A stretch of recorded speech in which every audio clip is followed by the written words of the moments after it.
How's it going there, Pokemon fans? Alola is full of exciting moments worth to remember, with a great plot, awesome graphics, and an array of cool new Pokemon. But like almost every game in the series, it also has some mysteries that are yet to be solved.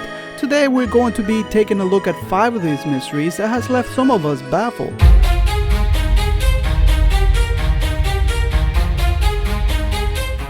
The original Oricorium.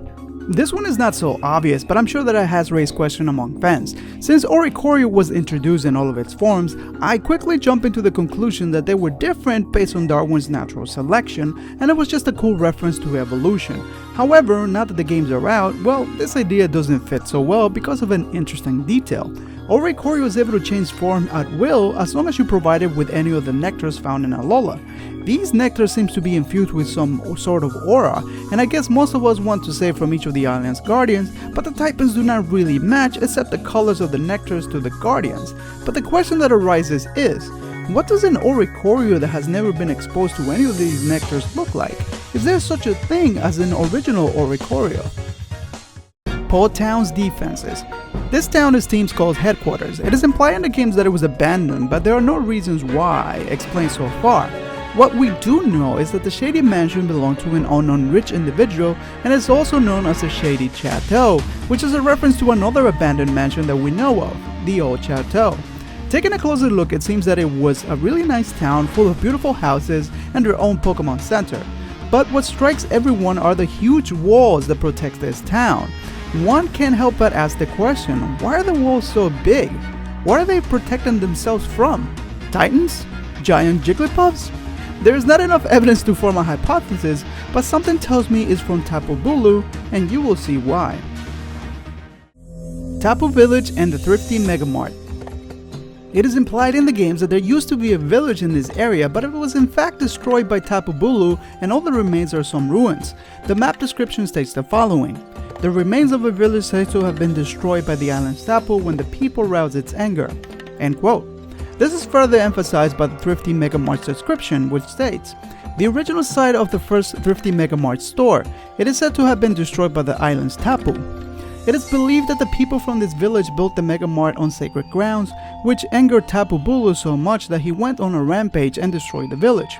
Remember, these deities are supposed to protect the people and the islands, and yet they seem to be like tyrants by imposing their rule.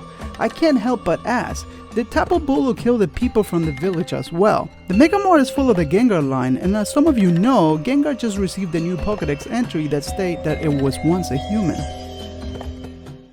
Forever Young Wally. Everyone in the community has at one point tried to put together a cohesive Pokemon timeline, but with so many inconsistencies, there's just not enough data to create a timeline where everything fits right. One of the newer problems is Wally and its appearance in the battle tree in Sun and Moon. Thanks to Dexio and Sinnoh, it is implied that the events of Sun and Moon are actually taking place after the events of Kalos. There's only one sort of official timeline we know of, and if we place Sun and Moon after Kalos, it kinda makes sense. First, the events of Fire Red and Leaf Green take place, further down the timeline Kalos, and then Sun and Moon. This explains why Red and Blue, which appear in the games, are much older, and Dexio and Sinnoh talking about their past experiences in Kalos. The problem is that the official tweet states that Auras takes place at the same time as Fire Red and Leaf Green. If that is the case, why has Wally not aged just like Red and Blue? He appears to be at the same age when the events of Auras took place. This one is going to need some weird explanation. Annabelle's origin. Annabelle makes a mysterious appearance in Sun and Moon. It was revealed by Looker that she's in fact a faller, someone that has traveled through an ultra wormhole and was found washed up on the beach 10 years ago with little to no memory. She is now part of the international police and is actually being used as bait to attract the ultra beast. But where does Annabelle really come from? We know her from Emerald as one of the frontier brains, and it just bothers me that someone from such a high rank position is not recognized by Looker. Because of auras and how Sinnoh talks about different dimensions, it's easy for people to assume that she comes from a different Hoenn. But in fact, if Sun and Moon takes place way further down the timeline, there should be another Annabelle already in the Sun and Moon universe that is just as popular. The only possible explanation I can propose is if we take a look at what a wormhole actually does in theory. Most people know that they would essentially allow us to travel great distances almost instantly, but the other side of the theory suggests that you can also travel through time. So, does Annabelle come from a distant future, and that is why she is not really known in Alola by the international police, because she doesn't exist yet?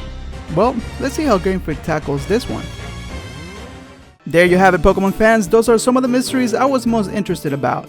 Maybe you guys found some explanations already, so make sure to share that in the comments below. Or maybe there are other mysteries that you're curious about and we can talk about in another video. Thank you so much for watching, and until next time, Pokemon fans.